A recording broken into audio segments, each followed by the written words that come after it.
almost ready. Hello, my name is Brandon. Hey. Good to see you guys. How many of you guys know the Snipe Life? Awesome, cool. How many of you guys know we have a second channel called the Chosen Sleuth? Okay, a little bit less of you. I need you guys to go and subscribe to that. That'd be great. Super cool. Awesome. We've got an amazing session today. It's one of my favorites. I told you if you were going to go to any session during this entire weekend, this is the one you need to come to because I'm most excited about it. We've got the guys from Grafted, Sam and Tom. Come on up, guys. Hello, hello. Good to see everybody. Our guest of honor, Amanda Jenkins. Woo! Yay. Come on, let her sit there. Let her sit there. Yeah, I'll sit over here. Yep, give her here. Awesome. Oh, there's somebody else photobombing us. Who is that? No, get out. No, get out. Who is this? Listen, we had a conversation. This is about Amanda, not you, okay? You know what? No, you're good. I'm going to sit between you two. We actually said... This is our only time together. Okay.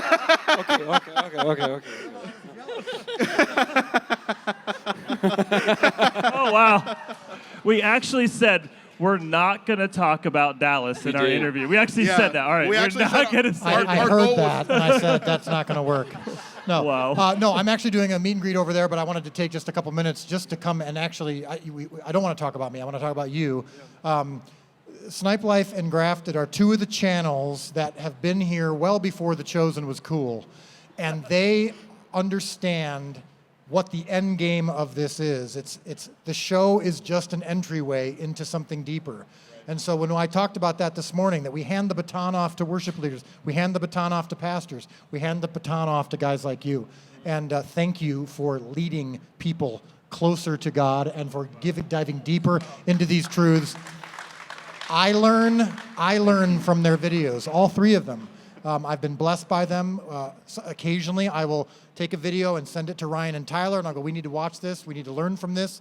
And so we're doing this together, we're helping each other. And so lean into this, what they're gonna talk about, what they're gonna share, whatever it is, it's gonna take you deeper. And I told them they needed to be interesting so as to not disappoint me today. Wow. Come on. Because they're always interesting, and I'm like, now that I get to share a stage with you, you better be interesting. But last night, around midnight, I literally texted Catherine, who kind of runs this whole thing, and I said, I don't see the Grafted and Snipe guys on my list tomorrow, so I need to make sure I stop by and say hi and fanboy a little bit. So anyway, that's why I'm here. So thank you. Thanks so much, man. Wow, I'm thank going to you stay so for like much. 90 more seconds. Well, we're excited to be here, and we're honored that you guys would, want to just have us. I mean, we feel fanboy like the same way, and so we're just excited to take The Chosen and then just jump and carry it further, right? I mean, there's so much that you can't do. You're trying to stay on the script, you're trying to stay in the Word, but you would do more, right? I mean, you're writing books all about all the more, so it's like an infinite God that we're connecting with, and so... Yeah, absolutely. Me and Tom were actually praying this morning during worship, and it was like, we had this moment of like, just thanking God for allowing us to reach the people that we've reached, and that is because of the show that you've created. So it's awesome to be able to have the platform that we have, but it's even cooler to have conversations here and someone be like, hey, you really helped me learn this, or you really helped me get closer to God in this way. And it's things that I never would have imagined God would allow us to do. So it's amazing. Yeah, it's been really, really cool. So thank you. I'm going to head back, but I'm telling you, Snipe Life,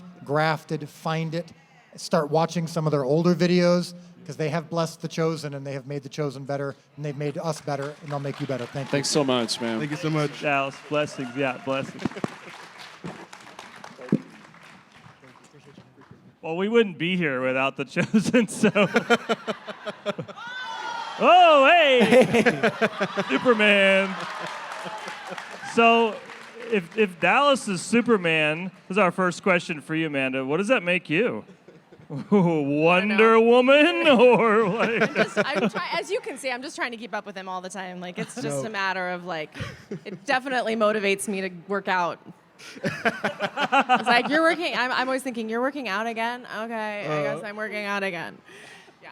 Well, listen, I've been telling every single person that I can, including the Grafted guys, if I could have chosen one person to have a session with, it would have been Amanda Jenkins. And I'm not just blowing smoke. I'm not just saying that. You did say that. You really did. Honestly, when we first had our meeting about talking about what this session was going to be about, I said, if I could choose one person, it would be you, because I just feel like your heart And the way that you communicate about your faith and about the Chosen is one of my favorite times. Like even last night, I was listening to you up on stage. There's so many ways in which I love the way that you communicate. You don't tiptoe around things. You don't fake things. You don't pretend like you have to say this or politically kind of move around things. You just speak truth, and I love that about you. So, yeah. Amen. The authentic Jesus that you guys so desire to show the world, it comes through because of you actually knowing the authentic Jesus and you wanting to be authentic in showing the world your relationship and being willing to be vulnerable. And can I just say, the humility that is on you is so refreshing. When we look at so many leaders, humility is not a common trait, it doesn't seem like. Yeah. And it needs to be more common. And so just thank you so much for your humility. Yeah. And it's not something you can fake. You can't pretend it. No, exactly. Right? You're not humble because you say you're humble. What does humble look like? I don't know. Right. Unless you're Moses, then you can do that. But Bible, I don't know. I saw Gary V one time. He was like, "I'm the most humble guy in this room." So pretty sure he was, you know. But I wanted to start this conversation out because I've listened to a lot of interviews and we've done a lot of research just looking at what you've done in the past, different interviews that you've done. But I think there's a missing gap in a lot of it. I think a lot of times, like we said, we didn't want to mention Dallas because a lot of people attribute your success or where you are to him, and part of that is true, sure. But there's a lot of what you've done even before you met Dallas that I'm really interested about, including your faith journey kind of coming up. So I'd love to hear your heart about kind of how you grew up. How did you come to the faith? What was that like for you? And what journey did you kind of go on before college, before all that stuff kind of happened? Yeah, I mean, on the surface, I think it looks pretty typical. I grew up in a Christian home, very solid family, prayed the prayer when I was little, but really just did the Christian family thing. I was in a Christian family, and I went to church, and I did the thing. And we did like church, y'all. Like it was Sunday morning, 2 things, right? The Sunday school, is that a thing still? Yeah. Sunday school, big church, we called it, evening church, Wednesday church, Big dinner. church. Who knows big church? We had big church. We had big church. It was big church, yeah. So I had all things. That was my growing up. I would say I really knew the Lord, as in like he let him have all of me when I was 19, 20 years old when I left my house. Right. But I think I've remained a why child. I don't know for any parents in the room who have like kids that are you're always the ones asking why, always the ones pushing back, always the ones having an issue with whatever you're doing.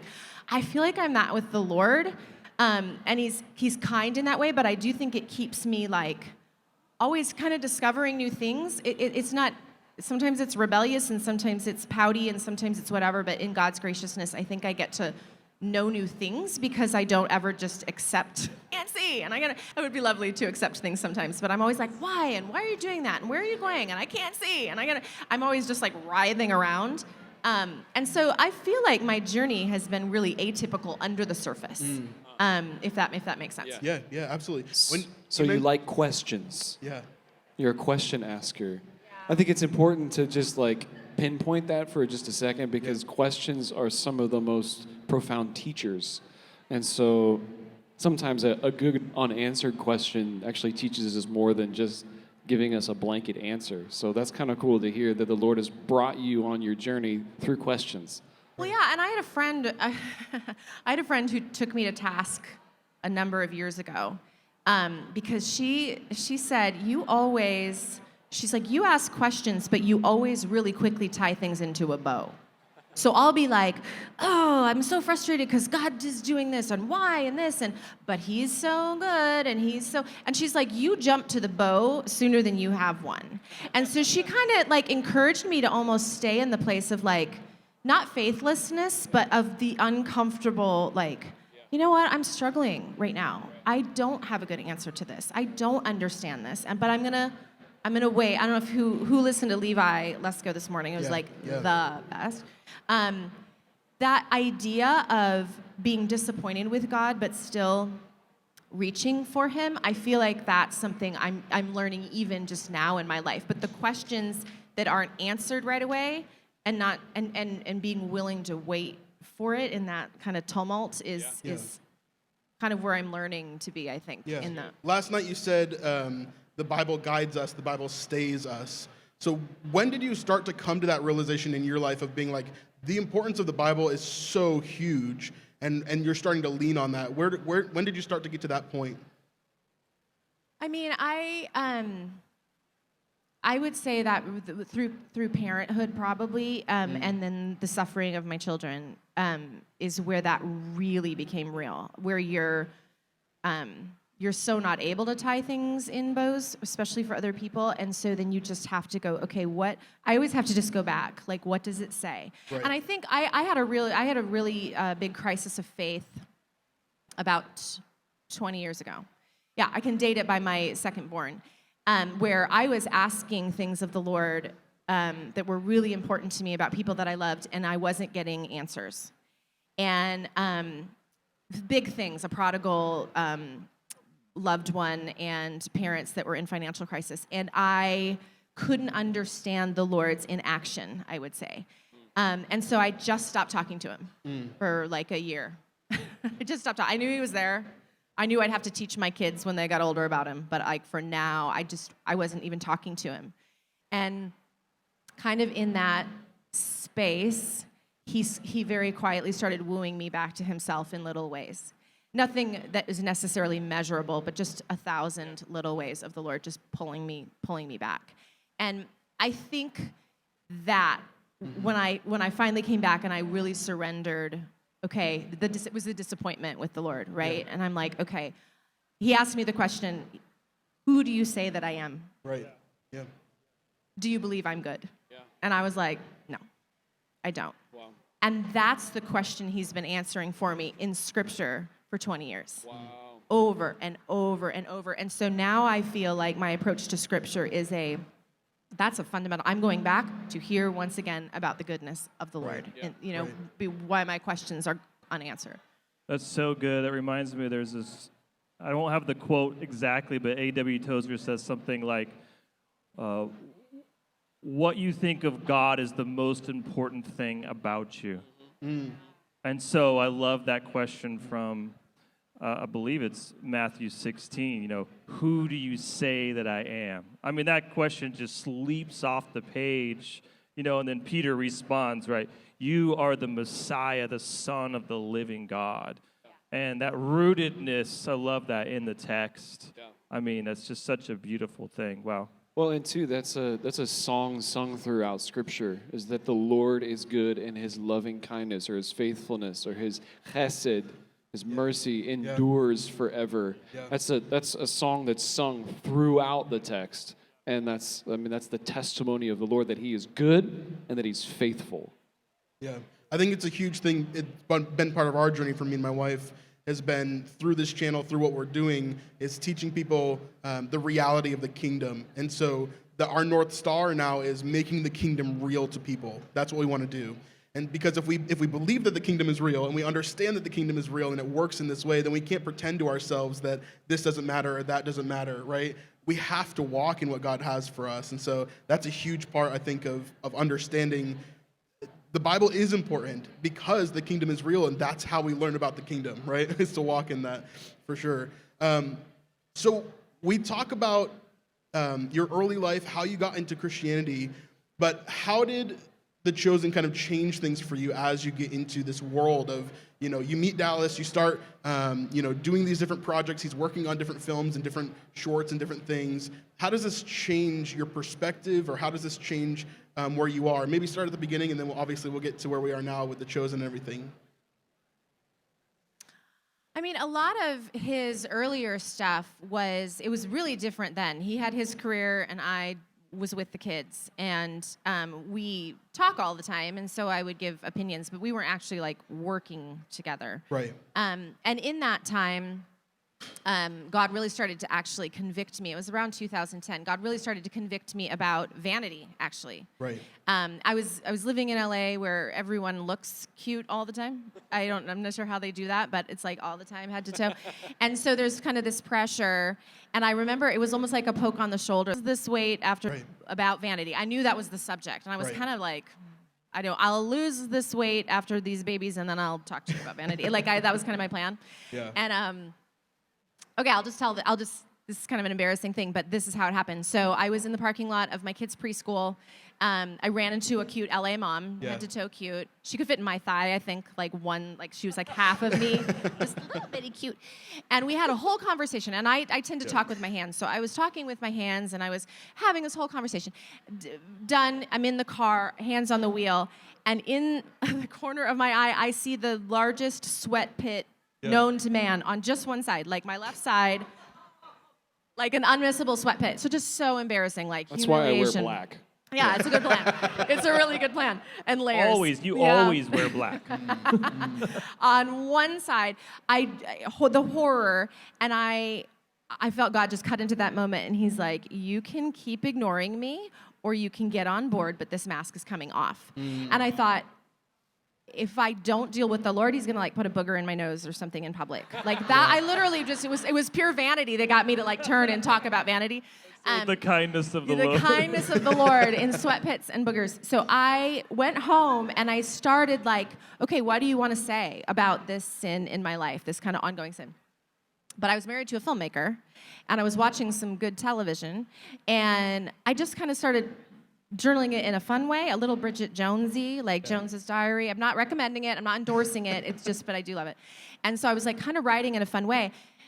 We get through Vanity. I'm really convicted. I'm really being sifted. Great. Done. Check. Dealt with my sin. And God was like, and now I want to talk to you about money. Yeah. And then after that, it was, now I want to talk to you about pride. And I was like, oh my gosh, okay, here we go. And Dallas said, you know, you're writing a book. Wow. And I was like, this is my private, super private personal diary with all my worst things. This is not a book. And God indeed wanted it to be a book. So that's actually how I got into writing. It was journaling. It was being sifted. It was, That's good. but what I learned through that process is the authenticity piece and this like not hiding anymore and not trying to be something for other people. It just so radically changed my walk with the Lord. And I feel like that was kind of integral for us as we went forward, even in how we talked about God and how we talked to people. And it was like, oh, authenticity is better. Honesty is better. And our true testimony is better than, you know, some of the other ways we hide. Yeah. So I assume you're talking about Confessions of a Raging Perfectionist. That's the book, yeah. Well, that's a great title, the by the book. way. So, I mean, I'm really curious because I also like perfection, right? I mean, who doesn't want it to go well, right? Who doesn't want it to go well? That's a loaded question. And all the non-perfectionists in the room just went, wait. Huh? That's more like my dialogue with the Lord. Sometimes you know? I screw up. Is there something wrong with me? Yes. Yes, honestly, yes. But wasn't he was Okay, like well, setting you you guys up? Well, wasn't the Lord like setting you up for the chosen? It sounds like to me, you know. It's like because now, I mean, it's out of your hand. You guys were talking about this the last couple of days even. Like, this is so beyond you. Yeah. Like, yes, you're spearheading it. Yes, you're the figureheads, and it's really important, and your leadership is, you know, essential, and yet it's beyond you at the same time, right? Yeah.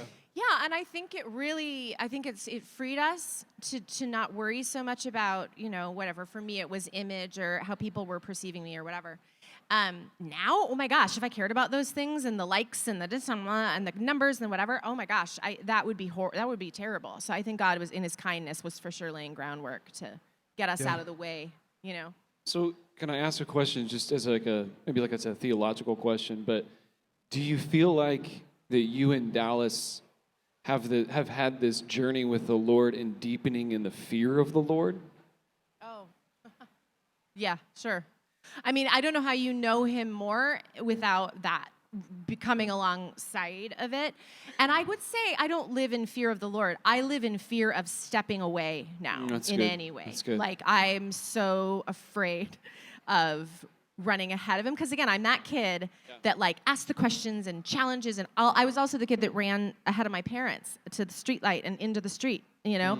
And I feel like I'm learning that more with the Lord of kind of keeping in step versus running ahead. Because it's really easy to do, especially with people always in excitement or like, what's next? And what project? And we should do this. And creatives get excited and they pitch you on things. And Got a great idea for you. You want to hear it? I know. I'm always like, no, I don't want to hear it. But Dallas manages that a little bit better, but it is that idea of like, oh, man, I don't want to go ahead of the Lord. This is the coolest thing, to be walking with the Lord step for step. So I fear that more than anything. I like that you guys seem to hold all of this just like this before Him. Like we just want to stay right in step with you, and we don't want to do anything outside of your will, because we know that if we start making this about something else, like I'll hear Dallas say that every once in a while. I feel like I've heard you say that, it's like if we do something outside of this, it's like it could just be gone. Yeah, and people even talk about the 7 seasons, and there is a plan, right? That's what we're planning for, and that's what we've staffed for, and all those things. But we do practice with each other in private. We'll be like, Lord willing, the 7 seasons, Lord willing, because He can just use anyone at any time, and He doesn't need us. So we're thankful that we get a front row seat to this thing. But it's like, I'm not even assuming for that. That's who knows. Right. Yeah, the second you let that go, because that's the tension in Christianity, right? It's that tension of holding something out in front of Him and saying, I surrender this to you. It's not going to grow if I grab onto it and run with it. It's only going to grow if I surrender it to you and give it to you. And I think that's so visible, at least from our point of view, for sure. I'm really interested in the change that's kind of happened from where you were previously and where you are now. And I found something that I'd love to read to you if I can. Goodreads.com would be really fun. So please bear with me for a second. So, do you know what Goodreads.com is? Sure. Okay, yeah. You have 41 followers on there. A little bit different than The Chosen. Okay. See, it's so good I'm not into that kind of thing. So good. But I found a post from almost 10 years ago that I'd like to read a portion of and just get your thoughts and hear what's changed since this moment, as if you're speaking to yourself here. Who wrote this? Amanda Jenkins. So let me read through this Bracing post. myself for what is about This to is occur. Goodreads. Check out Amanda Jenkins at goodreads.com. And half the people are like, what the heck is Goodreads? Become her 42nd follower. There's a lot of amazing blog posts on here, but this one in particular I thought was very poignant for the conversation we're having today. So it says this is from March 21st, 2014. It says, my husband is a director and making a short film for our Good Friday service. Since the crucifixion of our Savior of the world is a challenging moment to believably recreate, Dallas hired seasoned actors from LA and flew them to Chicago, where we currently live. As in 40 degrees below zero for much of the winter, and snow is on the ground in late March, that Chicago. Thankfully, we've had a few warmish days that did away with the 6-foot snow drifts, but still the chill in the air remains, and so do our winter coats. Let me scroll down. Eventually, you start talking about the two thieves and how he's filming this, and you're bringing your kids to set, and you're kind of seeing what's kind of going on. But I'd like to jump down to this other part down here. It says, but my big takeaway came near the end of the day. Fake Jesus, otherwise known as Jonathan, was on the cross, miserable, and losing his ability to remain in the moment, when he said to my husband, tell me about Jesus.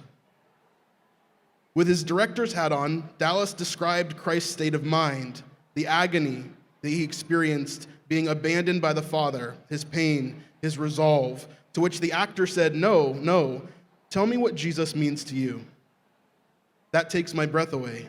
What a perfect question when trying to get into the headspace of Jesus that will never come close to comprehending his love or the way the cross has transformed history and the lives of those who've bowed at his foot.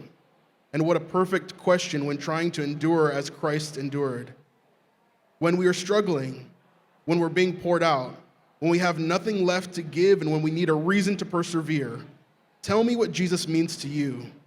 Dallas answered the question without hesitation, and without the hat of the director, he said, he's my everything.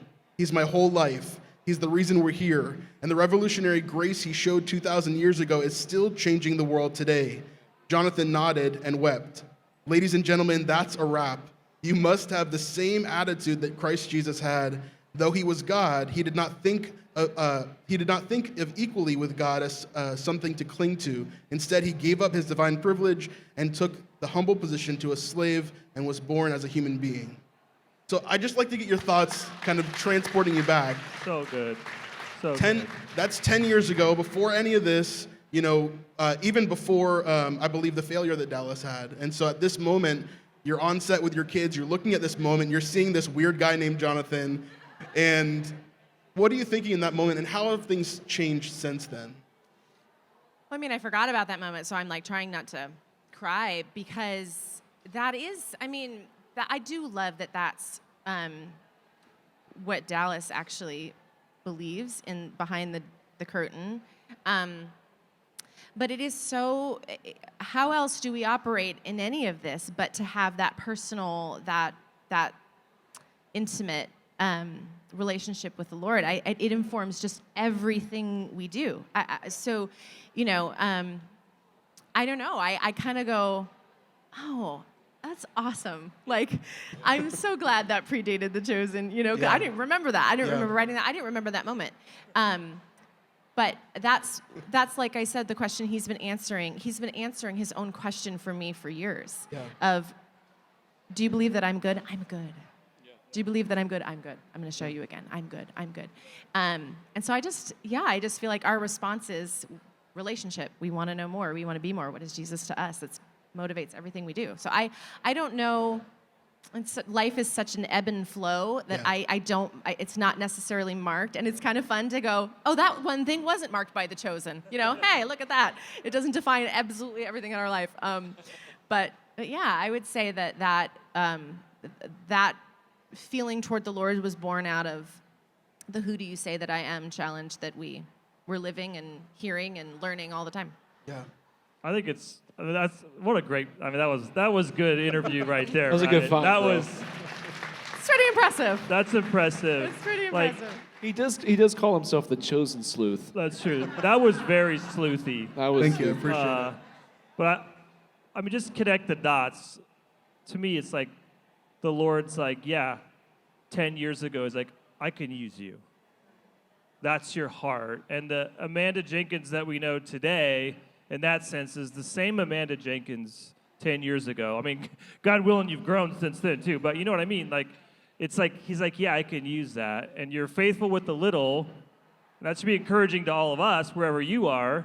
It's like, no, be faithful in the little, on your little Goodreads post, you know, with 41 followers, and the Lord can breathe on that, and he'll use you. So it's such an encouragement, I think, for all of us even, of the Lord sees you, and he can use that. So, wow, what a great, and it was really well written. You know, you should write books.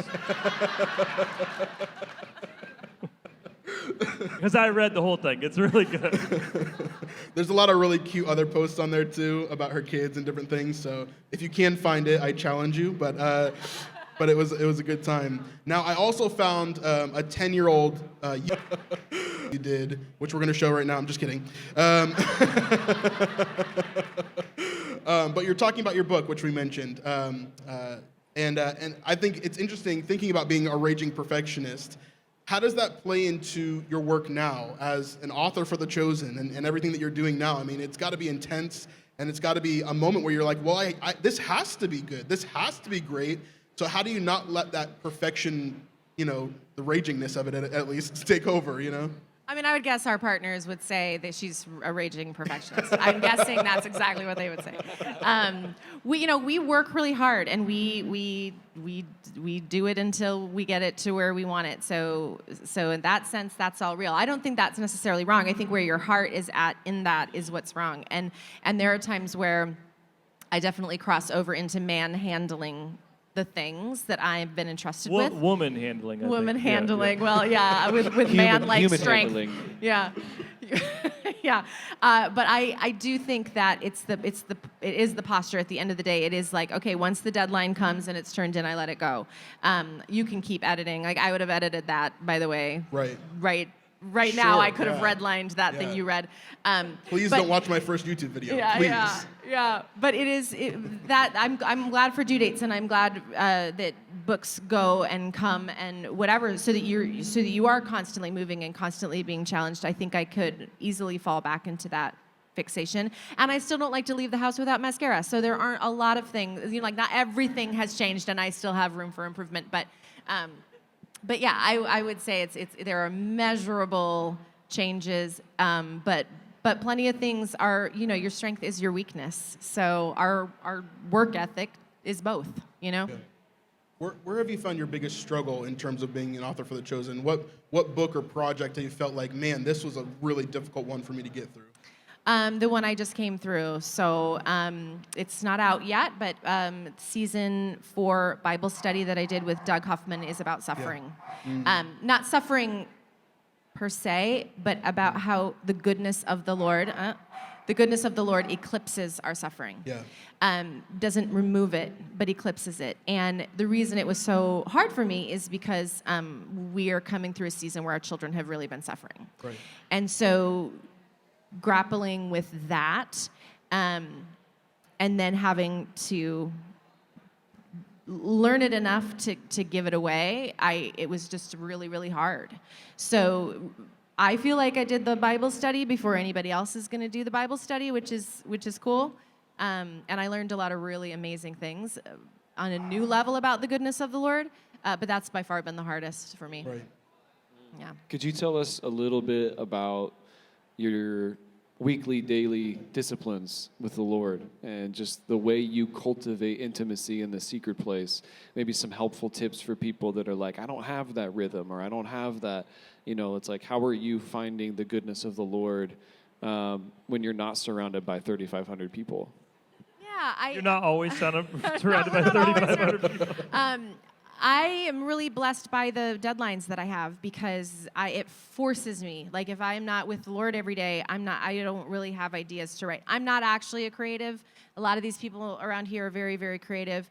I sit and listen to the Lord, and then it comes out of that. So You're still a creative. So that sounds pretty creative. Yeah. But you know what I mean? Like, there are some people who are like, well, I've got this idea for this book or this movie or whatever. That's so great. That's a different brain space than I live in. I live in, like, the dishes have to be done, and this paragraph has to be written, and then I have to go pick up a kid. Like, that's kind of how I do things. So I just have the built-in discipline. I do think built-in discipline has to, it just has to be there. And I would say that when things lighten up a little bit in my life or things start to go well, I do it less. I sleep a little bit more. I turn on the television a little bit more. I'm like, I almost get zombified by good things, versus how suffering keeps me at the feet of Jesus. So, I want my children to not suffer, but I don't necessarily want to be free of the heartache because I'm so bad at the schedule without the deadline or the suffering, which is not great. I know that's not really a great answer. So if any of you have that figured out, let me know. But I do think that I just noticed such a difference in my life when I'm structured and with him first thing. I used to say, it doesn't matter when you meet with the Lord. It's like, before bed or whatever. I think it does matter, to be honest, not in a legalistic way, but in a setting your mind and heart way for the day. So I just notice a difference in myself when I'm with him first versus when I'm with him last. Both are great. But to set the tone for the day, I just think you have to have the built-in schedule. I'm bad at it without external forces. Yeah, absolutely. Well, let's change gears a little bit. We've got these guys up here who we've discussed probably more than anything else, things happening in Israel, the importance of Israel. Both of us have a heart for Israel. They're going for a quarter of the year next year and living there. And so Tom is. I'm not. My Tom family is, yeah. we won't give Sam credit, but Tom's definitely way more spiritual now, but way more Christian points. But we both have a heart for it. We try to do a trip at least once a year where we take our audience and we bring them with us and we guide them through, here's what happened, here's where this place is. So let's talk about that for a little bit, if you guys would jump into that. I'm really curious about, even last night, Dallas was talking about how much this is a Jewish story that we're telling and that we're entering into and that we're grafted into. Heyo. So, but with your background, I know you have a biblical studies, undergraduate, and so what was your journey like into understanding the Jewish roots of the Christian faith?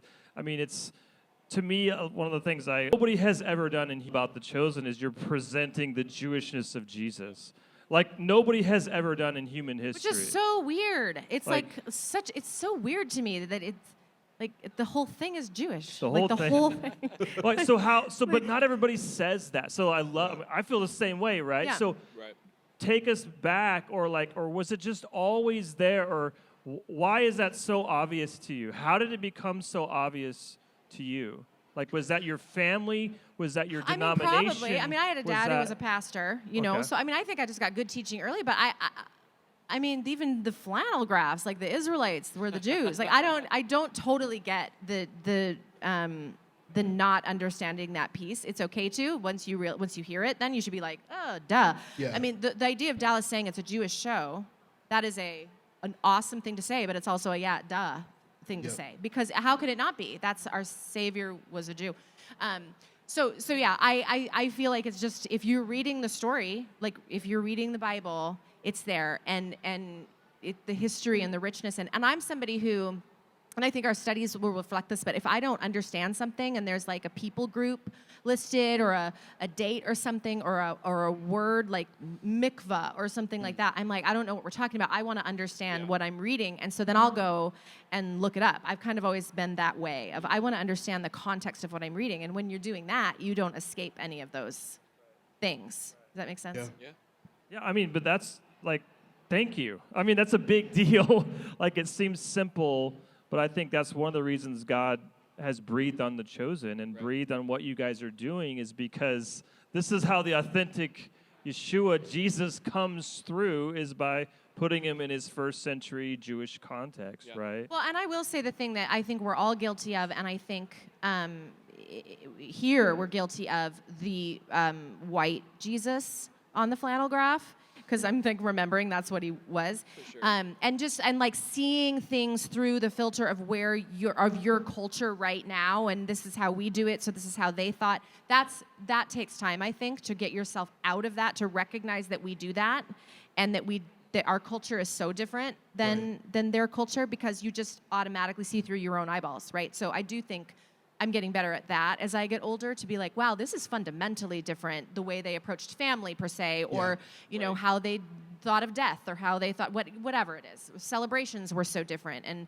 how long they lasted were so different, and you know, and things like that. So I've come to appreciate those things more through the Chosen. Tyler is very much a biblical historian, and so he brings a lot of that, and then our scholars and stuff. But yeah, fundamentally it is what it is. But all the extras, I am learning to kind of strip away my own preconceived, my own filters, and just to learn, what was this like for them? Not always, how do I think, you know, how do I translate it? And it's such a big deal, because obviously we've had, you know, a couple thousand years basically of a lot of anti-Semitism and a lot of not understanding the importance of Israel and the Jewish people. So, I mean, to me, that's one of the reasons, like, it's such a now moment, I feel like, that God's breathing on the Chosen. And it's going to the four corners of the earth, showing, you know, this authentic Jewish Jesus. And then it even just reminds me, I was talking about this earlier, how, like, in May, there were 5 million people praying for 21 days, fasting for the salvation of Israel. And so it's like the Lord is stirring this up, and then in the midst of all of that, then we have this horrific war that happens, you know. So it seems like to me that the Lord's stirring up the family, the global family of Messiah, to really just connect with, intercede, like this love poured out on his chosen people. I mean, Jerusalem's the capital of the great king, right? This is the city of the great king, Yeshua says. Yeah. So it's such a now moment. I don't know how much you guys feel connected. Maybe, hopefully you do.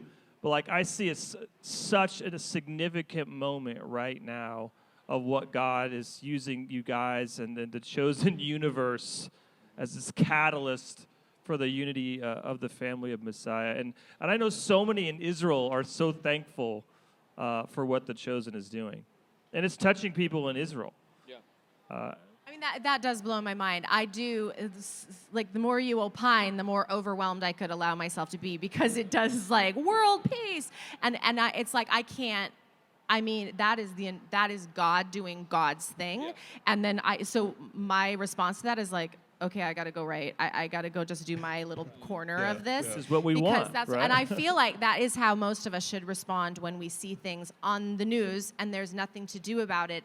There is something. Whatever God has put you in front of you that day is what you do. You go do the thing, and you get active in your corner because what else can we do?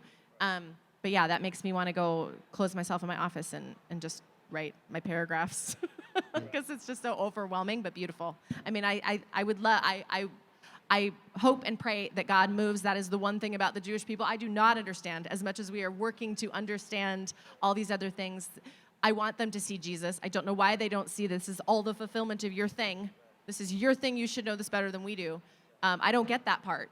But wanting to understand all that is coming up to that, is one of our passions for sure. I love that you're making him more recognizable. You're making Jesus more recognizable to the Jewish people, too. And I think I was just reminded of a passage in Isaiah. It's like Isaiah says, on your walls, Jerusalem, I've set watchmen. They will not keep their silence day and night, and I was just thinking about that. And even like you were saying, okay, I hear about this, and then I just go to it makes me want to go to be post thing. And we all have these corners of the wall that we're supposed to be posted up shop on, and we do our part. We pray for the peace of Jerusalem. We tell people about the gospel. We write paragraphs. We write scripts. We do episodes for Grafted and Snipe Life. We go tell our coworkers about Jesus. It's like we all need to do this together because people need to know. Yeah. People need to know that he is the Messiah. Israel needs to know. The nations need to know that the King has come and he's coming back. Yeah, and I'll say the show itself, just how, the way that the show got done and continues to get done is the one body, many parts. And so I don't think there's ever been a time where it was not in God's plan that we would do this with a few. It was always going to be done with the many. It was always going to be with the widow's mite. It was always going to be with the people on the wall in all these different places. So to me, that we have a built-in reminder all the time, every day. Every time we can't afford something, we have to go back to the people and be like, okay, you're going to see season 5, here we go again, because we can't do this alone. So to me, I feel like we've gotten that piece, and we've gotten to see that over and over again. That's so good. I love that phrase, one body, many parts. Yeah. So I like to say unity with distinction. But I mean, Paul says it the way you said it, so Paul's probably better than me. But how has that experience been? Because, there's so many different flavors. I call them flavors of the family, and they're very different flavors, and we're all different parts of the body, and sometimes the armpit doesn't get along with the nose. So we got a lot of armpit analogies today. Yeah. That's true. Armpit squat over there, nose squat over here, please. Well, what has that experience been like? And our quest is to unify the families. John 17, unity, so the world will know and believe that the Father sent the Son. Yeah. Because he loves us, So what is that like at your, level of influence? You're writing books, and your audience is, people always say, what's your audience, right? Your audience is the world. All the people. All the denominations, right? Like, how do you write to that? What is that experience like when you're writing to... It's really way beyond the 3,500 here today. It's just like, how do you do that? What's that like? And how do we unify? How do we go about this? I think we've all been thinking about this more lately, and I just don't actually think this is very hard. And I don't mean to be like yucky about it, but this answer is going to be amazing. Everybody, get ready for this. It's going to be awesome. Get out your pens. I think we see the surface when we just need to see the soul. And whether you're talking about political stuff or gender stuff or race stuff or territorial disputes or whatever the fight is about, we have just lost the ability to see a human being behind those things. And so I just think if you do that and you're just writing to human beings and you just don't do the surface anymore, it's quite simple actually. Yeah. I remember that I used to be very fiery, and I remember wanting to go on my computer and like sound off about something politically. I don't know why I was like that anymore. I just feel like all I want to do is tell people Jesus loves them, and there is so much like hurt that people have experienced, and so much brokenness and so much pain. I'm like, it's so much more important than the surface differences. So I don't know why it's so hard, and I actually think it's quite simple, and we just need to start. We need to stop it. So good. Stop it. Is that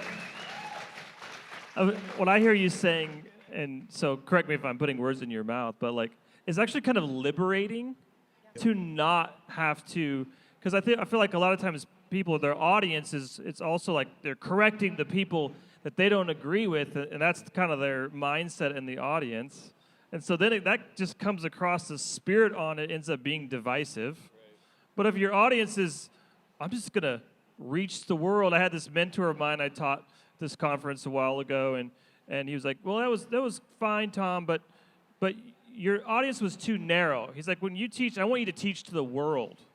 And I'm like, how do you teach this? Before we did Grafted, you know? It's like, but we really do. Like, we have to talk like we're talking to the world. Yeah. Like, that sounds impossible, but there is something free and liberating and just human. I like how you said human, right? It's just, these are just people. Yeah. Like, let's just do that. How hard is it, like you said? It feels like, I'm just like seeing this right now, but it feels like the Great Commission is kind of set up that way. He's like, I want you to be my witnesses in Jerusalem, Judea, Samaria, and to the ends of the earth. Your audience is everybody. This good news is for everybody. But I think you're 100% right, because it's like a candle when you dip in wax over and over and over again. If the candle is originally white and you had pink and red and green and purple, once you scrub away all those things, the candle is still white, right? So that's how I think about truth. It's how I think about the understanding of the Bible. When you say Bible preach, right, a huge part of my life is just that. The reason why it's simple is because if we speak truth, it's why I connect with you so much, because I want that boldness just to speak truth no matter what. And if I'm speaking truth, then God will speak through me in that way. I don't have to think about everything else. If we simplify it in that way, it's going to be awesome. I want to do two more things. We have a few minutes left. Number one, last night we talked about names for The Chosen, how you didn't like The Chosen. I wanted to hear Creative. options that maybe you were thinking about. I'd love to hear it. I am not creative. So I just criticize. Oh, okay. Just Yes. This is Dallas's like least favorite thing about me. I'm just like, no, I don't like it. He's like, well, then what? I'm like, I don't know. It's not my job. So no, there were no other suggestions. Jesus and the Boys. With a Z. It's a boy band. Yeah. And last but certainly not least, I wanted to invite my amazing wife up here, because if there's anybody that I would want her to learn from, it would be you. And so I wanted to have her come up and ask a question real fast. I'm not going to get up there because this step is ridiculous. Quite a requirement, by the way. Right. I was like, oh, here we go. I mean, what he just spoke of, like your input. I want to ask a few questions. I was sitting there. He texted me. Anyway, there's a lot of questions that I have. Maybe I can ask you later. Mentoring. I missed Annie F. Downs' talk, so I'm super bummed about that. How do you disciple? I feel like discipleship is the biggest thing that's missing in the church. So how do you disciple well without like hurting? Because it's all about this truth conversation, right? Like you want to tell them truth, but sometimes they don't listen, or sometimes they're a lot of times. Yeah. So like, how do you handle that? They're not listening? Yeah. The mentoring one, and then they're not listening. Yeah. I had a friend who said something to me a few years ago, that when I was speaking somewhere and I don't know, I said something wrong, or I was late afterwards. I was like, oh, I didn't say the thing, or I said something I didn't mean to say. I don't know, something I didn't like that I had said. And she just goes, you know what? She goes, when I speak, I just ask God to change the words in the mouth of the hearers. And I'm like, oh, talk about freeing. And I was like, oh, yeah, okay, God, do that. And then it's fine. I do feel like it's a little bit like that. I really think I've gotten past the place of needing to see the results of me saying something, and I will say truthfully loving or lovingly truthful. They cannot ever be divorced from one another, because Jesus always was loving and truthful in equal doses. But I do think that it's just not my job to implement. Like I can't make somebody take up what I say. I can't, or what God says. So we say the thing, and I do think you earn the right to say the thing. I do not think you walk in saying the thing. I'm not going to like open a whole can of worms, but the Chosen has been criticized for the ways that we handle certain topics and people. And I find the approach of, you should say this. I'm like, you don't even know this person and what he or she has been through. And why do we know that? We know that if we know a person. So I don't know when the church needs to preach the truth on Sundays from the pulpit. That is true. But they'll know me because of how you love.